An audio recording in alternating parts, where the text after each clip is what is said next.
sehenti-hentinya harapan itu tersandar kepada calon presiden 2024, yang mana posisi presidenlah yang tetap sebagai dewa pengadil atas hak-hak hidup rakyat. Dalam pokok, terciptanya masyarakat dan terselenggarakannya negara yang bertatanan kemanusiaan, keadilan, maju, makmur, dan sejahtera. Sudah pasti, komoditas gula Indonesia sebagai bagian dari bahan pokok rakyat menjadi proyeksi dan strategi ke depan bagi Presiden 2024 atas fakta Indonesia, tanah yang subur, harus terciptanya target kedaulatan pangan, khususnya swasembada gula. Konsumsi gula yang tinggi penduduk Indonesia terkorelasi dengan demografi yang besar sebanyak 273 juta penduduk Indonesia. Tentu dapat dijadikan potensi ekonomi dalam negeri tidak menguap keluar. Selain sebagai bentuk ketahanan pangan, juga ketahanan ekonomi dan keuangan nasional.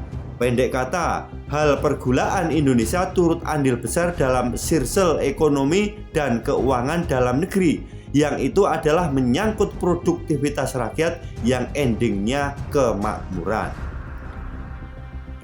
Pemerintah menargetkan swasembada gula konsumsi tahun 2028-2030 dengan program sinergi gula nasional. Tentu peta jalannya dari hulu sampai hilir harus dibenahi, terutama hal regulasi yang dibaca terinfiltrasi. Menyangkut tata niaga dan teknis selanjutnya akan menyesuaikan dengan sendirinya. Namun yang paling pokok adalah bagaimana kebijakan perdagangannya atau trade policy-nya sebagai hulu yang hilirnya adalah industrial policy, berpihak pada kepentingan nasional, yaitu kepentingan rakyat, bukan gurita bisnis oligarki. Lagi-lagi atas pasar empuk demografi Indonesia yang terkorelasi dengan kebutuhan. Bagaimana tidak? Sebagai gambaran, harga pasaran gula dunia dari tahun ke tahun angkanya terus naik. Per 2023 ini di salah satu pasar dunia di London mencapai $700 per ton. Maka asumsinya setidaknya sirkel uang pergulaan di Indonesia mencapai angka 60 triliun dari total kebutuhan sebesar 6,6 juta ton. Sungguh bisnis yang menjanjikan.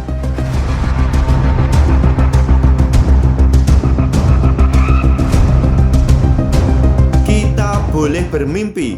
Mimpi itu harus diwujudkan agar tidak menjadi kembang tidur alias ngelindur, yaitu mengulang kejayaan gula pada tahun 1929-1931 era Hindia Belanda, mencapai puncak produksi sebesar 2,9 hingga 3 juta ton per tahun dari 179 pabrik gula dengan luas area tebu 196.592 hektar dengan tingkat produktivitas hablur sebesar 14,79%, sekitar 2,40 juta ton atau 80% untuk kebutuhan ekspor. Produktivitas gula dengan bahan baku tebu di angka 14,79 ton gula per hektar atau 130 ton tebu per hektar merupakan yang terbesar di dunia sepanjang sejarah pergulaan. Faktanya 2023 ini, percaya atau tidak percaya, data dari pemerintah bahwa kebutuhan gula nasional sebesar 6,48 sampai 6,6 juta ton, baik gula kristal putih atau GKP dan gula kristal rafinasi atau GKR. Sementara produksi gula nasional sebesar 2,2 hingga 2,74 juta ton, target dari 59 pabrik. Sekitar 1 juta ton gula diproduksi oleh BUMN dan sisanya disangga oleh swasta. Maka terdapati defisit gula konsumsi dan rafinasi sebesar 3,8 juta ton atau setara 65 hingga 60%. Solusinya, keran impor besar-besaran dibuka. Sebanyak 4,641 juta ton gula diimpor untuk semua kategori gula. Proyeksinya, tidak ada peradaban yang abadi untuk diulangi. seperti kerinduan akan kejayaan Majapahit hingga Medang I Mataram. Tetapi mengulang kejayaan gula Indonesia tahun 29, tahun 31 bukan sesuatu yang mustahil. Lagi-lagi kuncinya adalah tekad untuk berdaulat. Hitungannya, bila ingin swasembada gula, entah kemudian tercapai atau tidak, mau 100% atau berapa persen, bahwa kebutuhan gula sebanyak 6,6 juta ton kita harus produksi sendiri untuk semua kategori gula.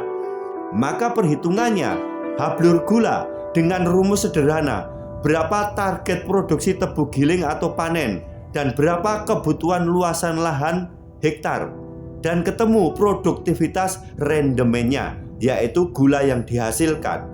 Untuk menghasilkan produksi gula nasional sebesar 6,6 juta ton gula, maka dibutuhkan setidaknya produksi tebu sebesar 89,2 hingga 100 juta ton tebu dengan luasan lahan berkisar 3,2 juta hektar dengan rendemen sekitar 5-8%.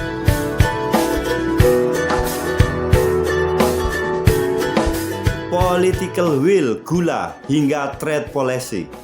Nah, lantas untuk mewujudkan target tersebut, apa yang perlu dilakukan?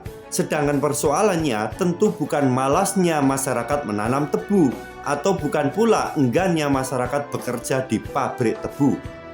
Semenjak diundangkannya peraturan pemerintah pengganti undang-undang atau Perpu nomor 2 tahun 2022 tentang Cipta Kerja, justru semakin menjauh untuk mewujudkan cita-cita swasembada gula. Pasalnya, menyetarakan pangan impor dengan pangan produksi dalam negeri sebagai sumber pemenuhan kebutuhan nasional. Beberapa pasal dalam Perpu nomor 2 tahun 22 tentang Cipta Kerja seperti pasal 64 ayat 1 mengubah pasal 1 ayat 7 Undang-Undang nomor 18 tahun 2012 yang mensyaratkan impor bisa ditempuh jika produksi dalam negeri dan cadangan pangan nasional tidak mencukupi.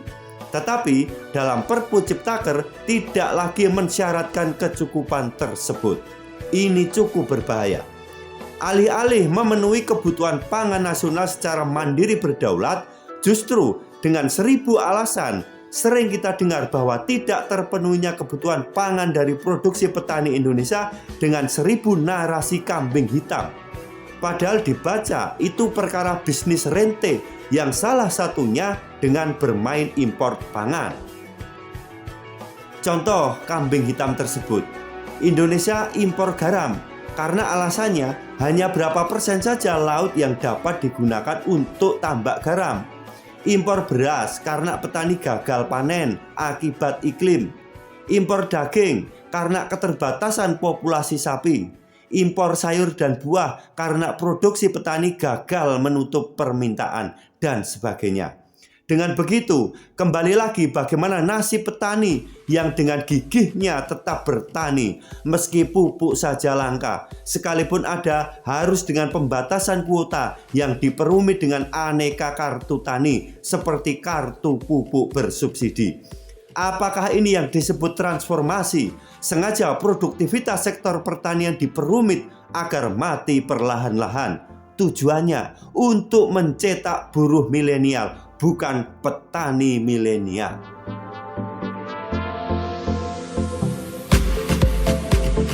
Konstruksi dan arah gula nasional. Hemat penulis, untuk mewujudkan swasembada gula dalam negeri dan target ekspor, perlunya untuk merumuskan kembali perihal restrukturisasi, revitalisasi, privatisasi, nasionalisasi, dan tentunya regulasi industri pergulaan. Yang paling pokok adalah keberpihakan, political will khususnya pada kebijakan perdagangan atau trade policy harus didasarkan pada cita-cita untuk menjadi bangsa yang merdeka dan berdaulat. Bila itu didasarkan pada aturan, maka regulasinya harus benar-benar steril dari kepentingan bisnis dan berpihak untuk rakyat. Harapannya, semoga Capres Presiden 2024 benar-benar nggatekke akan hal ini agar petani kembali marak semangat dengan melibatkan petani Indonesia menjadi mitra penanam tebu tanpa harus mengkonversi lahan atau mencetak lahan baru. Juga berdayanya instrumen terkait institusi-institusi yang jelas-jelas sudah ada untuk menyiapkan risetnya seperti penyediaan bibit unggul, pupuk, dan lainnya. Untuk status eks pabrik gula juga perlu diperjelas apakah termasuk aset dalam lingkup Undang-Undang Cagar Budaya. Apakah penguasaannya tetap oleh PTPN atau BUMN? Apakah diserahkan kepada Pemda setempat? Apakah revitalisasi total untuk kembali beroperasi dengan pemutakhiran teknologi mesin-mesin produksi senada dengan target swasembada gula? Tidak hanya sekedar dikonversi untuk kepentingan wisata yang dikelola oleh pihak swasta. Dan masih banyak lagi hal-hal teknis menyangkut bagaimana tata niaga gula, bagaimana mencetak jutaan lahan pertanian tebu, peremajaan mesin produksi, revitalisasi 170-an pabrik gula peninggalan Hindia Belanda. Tentu akan menyertainya bila aturannya memihak. Juga punya keberanian untuk melakukan perubahan besar. Demikian kiranya jalan menuju kedaulatan gula meski sangatlah pelik, namun tetap optimis karena kedaulatan dan kemandirian ekonomi negara selalu punya rival dengan kapitalis neolib yang selalu punya cara untuk menciptakan lahan baru dan by design ketergantungan jerat sistem. Terakhir, Indonesia masihlah banyak PR di atas hanya soal pergulaan di sektor industri pertanian.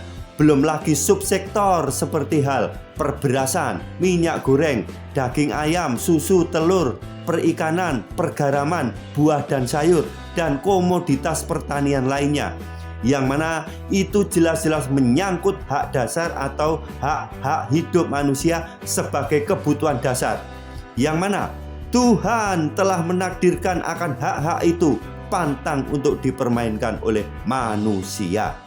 Bila gula saja mumet, belum lagi mikir sektor yang lain seperti sektor pertambangan minyak bumi dan gas, industri tambang energi sumber daya mineral lainnya yang itu nilainya fantastis, yang mana itu cukup mudah untuk digadaikan tanpa repot-repot mengelolanya, yang mana juga itu cukup mudah untuk dipermainkan sebagai tukar tambah politik dalam dan luar negeri.